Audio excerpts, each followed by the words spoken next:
Novel عشق آتش، writer Sadia Rajput. کون کہتا ہے زندگی سمجھی اور سمجھائی نہیں جا سکتی، جبکہ مردہ جسموں سے بھرے قبرستان قدرت کی یونیورسٹیز ہیں اور 2 گز زمین تلے دبا ہر شخص زندگی کا پروفیسر۔ تو پھر ایسا کیوں ہوتا ہے کہ ہم پیدا ہوتے ہیں، مر جاتے ہیں، پر جی نہیں پاتے کہ ہم نے تو بس وقت کو جینا سیکھا ہے؟ زندگی تو ہم نے کبھی جیا ہی نہیں، اور جب یہی وقت ہمارے پاس ختم ہو جاتا ہے تو سوچتے ہیں کہ ہم جو عمر بھر وقت کے کتابچے میں نفع و نقصان درج کرتے رہے تو وہ کون سا پیمانہ تھا جو اس ناپ تول کے کام آیا؟ اور کیا کوئی ایسا فارمولہ بھی ہے جو بتا سکے کہ نفع فائدے کے سوا کچھ بھی نہیں اور نقصان تو بس نقصان ہی دے سکتا ہے؟ جبکہ سچ تو یہ ہے کہ زندگی نفع دیتی ہی کب ہے، یہ تو سودا ہی گھاٹے کا ہے۔ ہم تو عدم میں بہت ہی آرام سے تھے، پھر اس زندگی کے ہاتھوں وجود میں بدل کر اس متضاد دنیا میں آئے، یعنی آزمائش میں ڈالے گئے، اور آزمائش میں نہ تو منافع کی امید ہوتی ہے اور نہ نقصان کی۔ مگر حیرت ہے، پھر بھی ہم خسارے کی فہرست مرتب کرتے رہے۔ زندگی کو تو جیسا گزرنا تھا ویسا ہی گزر جاتی، کم از کم وقت رخصت یہ خلش تو نہ ہوتی کہ ہم نے جو نقصان کا کھاتا بند کر دیا ہوتا تو شاید زندگی کچھ سہل ہو جاتی، مگر ہم سمجھتے ہی نہیں اور وقت ہے کہ ختم ہوتا جاتا ہے، کبھی دوسرے کا تو کبھی ہمارا۔ صدیوں سے یہی کھیل کھیلا جا رہا ہے، ہم آتے ہیں سیدھے راستوں کو خود اپنے لیے پیچیدہ بناتے ہیں اور یہ کہتے گزر جاتے ہیں اب جو دیکھیں تو کوئی ایسی بڑی بات نہ تھی، یہ شب و روز ماہ و سال کا پرپیچ سفر قدرے آسان بھی ہو سکتا تھا۔ ہم ذرا دھیان سے چلتے تو وہ گھر جس کے دور و بام پہ ویرانی ہے، جس کے ہر طاق پہ رکھی ہوئی حیرانی ہے، جس کی ہر صبح میں شاموں کی پریشانی ہے، اس میں ہم چین سے آباد بھی ہو سکتے تھے۔ اب جو دیکھے تو بہت صاف نظر آتے ہیں سارے منظر بھی پس منظر بھی، لیکن اس دیر خیالی کا صلہ کیا ہوگا؟ وہ جو ہونا تھا ہوا، ہو بھی چکا۔ لائنیں کٹتی رہیں لفظ بدلنے کے سبب، حاصل عمر یہی چند ادھورے خاکے، کوئی تصویر مکمل نہیں ہونے پائی۔ ملیحہ فاروقی، 26 مئی۔ وہ ہاتھ میں بکے پکڑے اجنبی چہروں کے درمیان کسی شناسا چہرے کو ڈھونڈ رہی تھی کہ کسی نے اس کا نام پکارا، تانیہ۔ وہ مڑی اور آواز کی سمت دیکھ کر جوش سے ہاتھ ہلایا، فائزہ۔ دونوں نے ایک دوسرے کی سمت قدم بڑھائے اور قریب آنے پر گلے لگ گئیں۔ بھائی کی انگیجمنٹ مبارک ہو، تانیہ نے الگ ہوتے ہوئے کہا۔ تھینکس، فائزہ نے مسکرا کر مبارکباد قبول کی۔ چلو تمہیں اپنی ہونے والی بھابھی سے ملواؤں۔ پھر تانیہ کا ہاتھ پکڑ کر اسٹیج پر چڑھ گئی۔ تانیہ نے فائزہ کے بھائی کو وش کر کے اس کے ساتھ بیٹھی سجی سوری اور کچھ شرمائی سی لڑکی کو بوکے پیش کیا، اور پھر چند جملوں کے تبادلے کے بعد فائزہ کے ساتھ ہی اسٹیج سے اتر گئی۔ تمہاری ممی نظر نہیں آ رہی؟ ابھی تو یہی تھیں، فائزہ نے ادھر ادھر نظریں دوڑاتے ہوئے کہا، پھر تانیہ کو لیے آگے بڑھ گئی۔ سنو، تانیہ نے اسے مخاطب کیا جو چلتے چلتے رک کر مہمانوں سے حال احوال بھی دریافت کرتی جا رہی تھی۔ فائزہ نے اس کی طرف دیکھ کر کہا، وہ نہیں آیا؟ کون؟ کس کی بات کر رہی ہو؟ وہ مسکراہٹ دبا کر انجان بنتے ہوئے بولی، تمہارے کزن کی، تانیہ نے سنجیدگی سے کہا۔ فائزہ مستقل شرارت کے موڈ میں تھی۔ میرے تو سبھی کزن یہاں ہیں، فائزہ کی لاپرواہی عروج پر تھی۔ میں شایان کا پوچھ رہی ہوں، بالآخر تانیہ نے چڑھ کر کہا۔ اچھا تو یوں کہو نا، اس کے بن کر بولنے پر تانیہ نے اسے ہاتھ جڑ دیے۔ مار کیوں رہی ہو؟ بس آتا ہی ہوگا، ویسے بھی اس کی پولیس ٹریننگ ہی ختم ہوئی ہے، ابھی پوسٹنگ کے آرڈرز نہیں آئے، اور ایسے فارغ بندے کے لیے دعوت اڑانے سے اچھی کیا مصروفیت ہو سکتی ہے؟ بات ختم کرتے ہی وہ پیچھے ہٹی کہ تانیہ شایان کی حمایت میں اسے ایک تھپڑ اور نہ جڑ دے۔ تانیہ نے اسے گھورا مگر پھر کستن نظر انداز کرتے ہوئے پوچھا، ایک بات تو بتاؤ۔ پوچھو۔ صورتحال قابو میں دیکھ کر فائزہ اس کے برابر آ کھڑی ہوئی۔ شایان کس رشتے سے تمہارا کزن ہے؟ اصل میں میری ممی شایان کی مدر کی کزن ہے۔ اچھا؟ سر ہلاتے ہوئے تانیہ نے سامنے دیکھا تو اس کی نظر ڈنر سوٹ میں ملبوس شایان کے دراز قامت وجود پر پڑی۔ اس نے فائزہ کو پکڑ کر جھنجھوڑ دیا۔ شایان آ گیا۔ شکر ہے، نہیں تو تم مجھے بانٹ ڈالتی۔ بکو مت، تانیہ نے شایان کو دیکھتے ہوئے اسے ڈانٹا جو سیدھا ہی ان کی طرف آ رہا تھا۔ کیا ہو رہا ہے؟ وہ پاس آ کر بولا۔ تمہارے آنے کی خوشی میں تانیہ میرا گلا دبانے والی ہے، فائزہ بے چارگی سے بولی۔ شایان نے پہلے اس کی شکل دیکھی، پھر تانیہ کی جس کے دونوں ہاتھ پیچھے سے فائزہ کے شانوں پر تھے۔ تانیہ نے بدک کر اپنے ہاتھ ہٹائے اور زور سے اسے دھکا دے کر بولی، دفع ہو جاؤ۔ ہاں ہو رہی ہوں، ویسے بھی تم جیسے کبابوں کی ہڈی بننے میں اپنا ہی نقصان ہے، اور ہاں جاتے جاتے وہ بولی، یہاں سے ہلنا مت، میں ممی کو لے کر آتی ہوں۔ وہ چلی گئی تو شایان نے مسکراہٹ دبا کر پوچھا، کیا تم واقعی اس کو مار رہی تھی؟ بیکار کی باتیں مت کرو، تانیہ برا منا کر بولی، تمہیں نہیں پتا اسے ایکٹنگ کرنے کا کتنا شوق ہے؟ تانیہ کچھ پل کی خاموشی کے بعد شایان نے اسے پکارا تو وہ سر اٹھا کر اسے دیکھنے لگی۔ ایک بات کہوں؟ کہو۔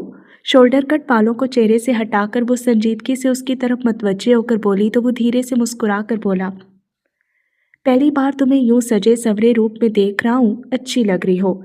وہ پزل ہوگی، باقی وہ ہمیشہ بہت سادہ سے حلیے میں رہا کرتی تھی، اپنی طرف سے خاصی لاپرواہ، لیکن آج خلاف معمول ہلکی امبرائڈری کے شفون کے شلوار قمیص میں دوپٹہ کندھوں پر ڈالے، ہلکے میک اپ کے ساتھ میچنگ جیولری پہنے کافی مختلف لگ رہی تھی، اور تو اور آج بال بھی بینڈ کی قید سے آزاد شانوں پر لہرا رہے تھے۔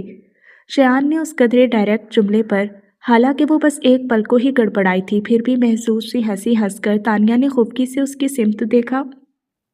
کیا یہی کہنا تھا؟ وہ فوراً بولی، نہیں، کہنا تو کچھ اور ہے، پر سوچا تمہاری تھوڑی سی تعریف کر دوں، سنا ہے لڑکیوں کو اپنی تعریف بہت اچھی لگتی ہے، پھر ان سے جو بھی کہا جائے وہ فوراً مان جاتی ہیں۔ تم کیا منوانا چاہتے ہو؟ شایان کی بات سے قیاس لگا کر اس نے ابرو اچکا کر پوچھا۔ کچھ بھی کہنے سے پہلے وہ کچھ پل چپ رہا، جیسے الفاظ ترتیب دے رہا ہو، پھر دھیرے دھیرے بولنے لگا، تانیہ میں نہیں جانتا میں نے کب اس طرح سے سوچنا شروع کیا، مگر یہ بات میرے دل میں بہت عرصے سے تھی، بس کبھی کہا نہیں، سوچا مناسب وقت آنے پر تم سے کہوں گا۔ کچھ لمحے خاموشی سے سر رکھے، وقت پتہ نہیں مناسب ہے یا نہیں، مگر میں اب اور انتظار نہیں کر سکتا۔ اپنی بات کے آخر میں اس نے تانیہ کی طرف دیکھا جو یکٹک اسے ہی دیکھ رہی تھی۔ شایان کا غمگین لہجہ، سحر زدہ الفاظ اور آنکھوں کا والہانہ پن، تانیہ کو لگا شایان آج وہ سب کہہ دے گا جسے سننے کی خواہش 3 سال سے اس کے دل میں تھی۔ تانیہ میں تم سے، ایکسکیوز می پلیز؟ فائزہ کی تیز آواز سے طلسم ٹوٹ گیا اور وہ دونوں چونک کر اس کی طرف مڑے جو قدرے بھاری جسامت والے مگر گریس فل مرد کا ہاتھ پکڑے ان کی طرف آتی دور سے ہی چلائی تھی، ممی تو بیزی ہے، مگر دیکھو میں پاپا کو لے کر آئی ہوں۔ وہ بولتے ہوئے ان کے پاس آ کر رکی، پھر تعارف کرانے لگی، تانیہ ان سے ملو، یہ میرے پاپا ہیں، پھر تانیہ کی طرف اشارہ کرتے ہوئے کہا، اور پاپا یہ میری best friend Tania Farooqui, most eligible businessman Noor Alhuda Farooqui کی بیٹی، ہم دونوں MBA کلاسز میں ساتھ ساتھ تھے۔ فائزہ کی بات پر وہ پوری طرح چونکے، تم نور الہدیٰ کی بیٹی ہو؟ جی، نور الہدیٰ فاروقی ایک مشہور شخصیت تھے اور اکثر تانیہ کے بتانے پر ان کے حوالے پر لوگ چونک کر یہ سوال کرتے تھے، اس لیے تانیہ نے کچھ خاص نوٹس نہیں لیا۔ کیا آپ میرے پاپا کو جانتے ہیں؟ انہیں کون نہیں جانتا، اب وہ سنبھل کر بول رہے تھے، he is the leading industrial of the country, اور لاسٹ ویک بزنس میگزین میں جو ان کا انٹرویو چھپا تھا کمال کا تھا، وہ بہت سے لوگوں کے لیے انسپریشن ہے۔ اینی وے MBA تو کمپلیٹ ہو گیا، آپ کیا کر رہی ہو؟ اپنے پاپا کی تعریف پر اس سے فطری طور پر خوشی ہو رہی تھی، ان کی بات کے جواب میں وہ مسکرا کر بولی، پاپا کا آفس جوائن کر لیا ہے، گڈ۔ وہ خوش دلی سے بولے، اوکے بیٹا، مجھے کچھ اور مہمانوں کو بھی وقت دینا ہے، تم لوگ انجوائے کرو۔ وہ ناقابل فہم انداز میں مسکراتے ہوئے چلے گئے تو تانیہ کو یکدم سے شایان کا خیال آیا، وہ پلٹی مگر وہاں کوئی نہیں تھا، اس نے تیزی سے نظریں دوڑائیں مگر شایان کہیں نظر نہیں آیا۔ کیا بات ہے؟ فائزہ نے اسے کچھ ڈھونڈتے پا کر پوچھا۔ شایان ابھی تو یہیں تھا، کہاں چلا گیا؟ ارے ہاں، یہ اچانک کہاں غائب ہو گیا؟ تانیہ اس کی بات کو انسنی کرتے ہوئے شایان کی تلاش میں گیٹ تک آئی تو اس نے شایان کو ہال سے باہر جاتے دیکھا۔ شایان، بات سنو، وہ بے ساختہ پکاری مگر شایان نے جیسے سنا ہی نہ اور باہر نکلتا چلا گیا۔ تانیہ اس کے پیچھے لپکی مگر جب وہ باہر آئی شایان اپنی بائک پر بیٹھ کر جا چکا تھا۔ اس خیال نے تانیہ کو آزردہ کر دیا کہ وہ کچھ کہے بغیر ہی چلا گیا تھا۔ وہ کتنی ہی دیر اندھیرے میں بے حس و حرکت کھڑی رہی۔ وہ کب سے شایان کے موبائل پر کال کرنے کی کوشش کر رہی تھی مگر دوسری طرف فون بند تھا۔ آ جاؤ، دروازے پر دستک کی آواز سن کر اس نے بلند آواز میں بیزاری سے کہا اور پھر سے موبائل پر نمبر ملائے۔ جی ماما، دروازہ کھول کر اپنی ماما کو اندر آتے دیکھ کر اس نے موبائل نیچے کر دیا۔ 2 بار ختیجہ کو تمہیں بلانے کے لیے بھیج چکی ہوں، آ کر کھانا تو کھا لو تانیہ، انہوں نے اسے سرزنش کی۔ آپ چلیں، میں بس تھوڑی دیر میں آتی ہوں، وہ ضد چو رہی تھی۔ آخر شایان نے موبائل آف کیوں کیا ہے؟ جب سے آفس سے آئی ہو فون سے چپک کر بیٹھی ہو، آخر کس کو فون کر رہی ہو؟ ایک دوست کو، جس ایڈیٹ نے پرسوں سے اپنا موبائل بند رکھا ہوا ہے، اور میں اس سے بھی بڑی ایڈیٹ ہوں جو بار بار اس کا نمبر ٹرائی کر رہی ہوں۔